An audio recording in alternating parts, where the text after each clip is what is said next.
مصر کے ایک حاجی نے حضرت عبداللہ بن عمر رضی اللہ تعالی عنہما سے یہ سوال کیا کہ حضرت عثمان غنی رضی اللہ تعالی عنہ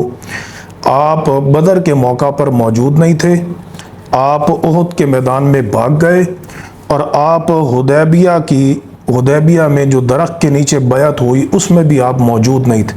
یہ تین اعتراض حضرت عثمان غنی رضی اللہ تعالی عنہ پر کیے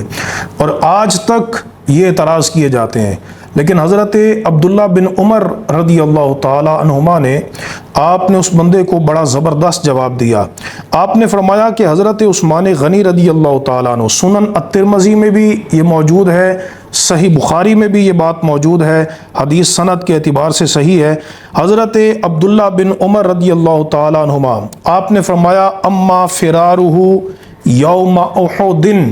احد کے دن جو ان کا فرار ہونا ہے، فَأَشْهَدُ أَنَّ اللَّهَ قَدْ عَفَا عَنْهُ وَغَفَرَ لَهُ، تو میں گواہی دیتا ہوں کہ اللہ نے ان کو معاف کر دیا ہے اور ان کی بخشش فرما دی ہے، کیونکہ اللہ رب العزت نے سورۃ آل عمران آیت نمبر 155 میں یہ بات فرما دی کہ وَلَقَدْ عَفَا اللَّهُ عَنْهُمْ، اللہ نے بے شک ان کو معاف کر دیا ہے، ان اللہ غفور الرحیم، بے شک اللہ بہت بخشنے والا بے حد مہربان ہے۔ تو جب اللہ تعالیٰ نے ان کو معاف کر دیا ہے تو تیرا کیا حق بنتا ہے کہ تو ان کے اوپر اعتراض کرے۔ دوسری بات کہ وہ بدر میں نہیں تھے، تو اس کا جواب دیتے ہوئے حضرت عبداللہ بن عمر رضی اللہ تعالیٰ عنہما نے فرمایا کہ اما تغیبہ یوم بدر، جو بدر کے دن وہ نہیں تھے، فَإِنَّهُ كَانَ عِنْدَهُ أَوْ تَحْتَهُ ابْنَةُ رسول اللہ صلی اللہ تعالیٰ علیہ وسلم، کہ ان کے نکاح میں رسول اللہ کی بیٹی تھیں، اور ایک روایت میں ہے کہ وہ علیلہ تھی، کانت علیلہ، بیمار تھیں۔ تو نبی کریم علیہ السلام نے حضرت عثمان غنی رضی اللہ تعالیٰ عنہ کو یہ فرمایا لَكَ أَجْرُ رَجُلٍ شَهِدَ بَدْرًا وَسَهْمُهُ، کہ اے عثمان تجھے بدر میں جانے کا ثواب بھی ملے گا اور مال غنیمت میں سے بھی حصہ ملے گا۔ تو حضرت عثمان غنی رضی اللہ تعالیٰ عنہ بدر میں نہ جانے کے باوجود ان کو ثواب بھی ملا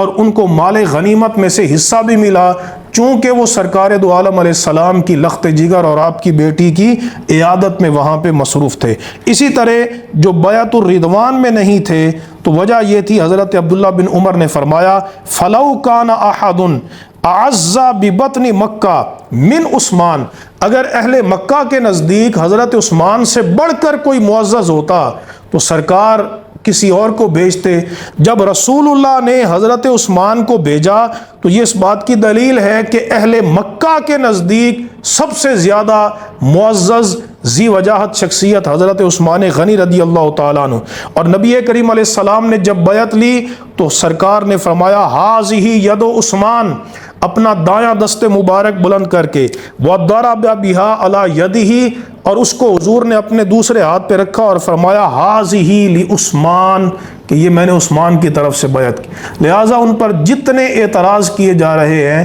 یہ سارے بے بنیاد اعتراض ہیں اور یہ محض عداوت ہے، دشمنی ہے۔ اللہ تبارک و تعالی ہمیں ان ہستیوں کی عقیدت، محبت، ادب اور احترام نصیب فرمائے۔ وآخر دعوانا ان الحمد للہ رب العالمین۔